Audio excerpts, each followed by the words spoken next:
আসতেছে রমজান, আসতেছে শবে বরাত। কেউ বলে শবে বরাত বলতে কিছু নাই, বেদাত। আবার আসবে রমজান, তারাবি 8-এর বেশি পড়বা না। মনে হয় যেন মসজিদের মধ্যে একটা তুফান শুরু হয়ে যায় 8 রাকাতের পরে। কে যেন ধমক দিয়া দিছে, তাড়াতাড়ি মসজিদ ছাড়, এখানে থাকলে গুণ হইব বের।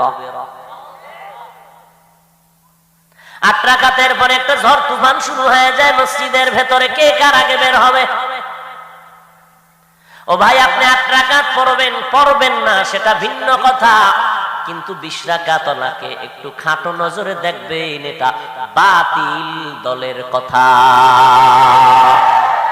তুকু যাও সুন্নতে আহমদ কুজা বা মুহাম্মদ কে বুরদ নিসবতুরা কারে শৈতা মি কুনি নামত বলি গরবলি ইলানু তাস্তে শাহরু রমাদান আল্লাযী উনজিলা ফীহিল কুরআন হুদাল লিন্নাস وَبَيِّنَاتٍ مِّنَ الْهُدَى وَالْفُرْقَانِ। কালকে 2 রাকাত নামাজ পড়বেন, আগামীকাল 2 রাকাত আলাদা। নামাজটার নাম তওবার নামাজ। বলেন কি নামাজ? 2 রাকাত নামাজ পড়বেন আগামীকাল, ইনশাআল্লাহ আমিও পড়ব। এশাবাদ দিয়া রাত্রে 2 রাকাত নামাজ তওবার। নিয়ম কি? নামাজ অন্য সিস্টেমেই পড়বেন, শুধু সেজদার সময় নিয়মটা আলাদা।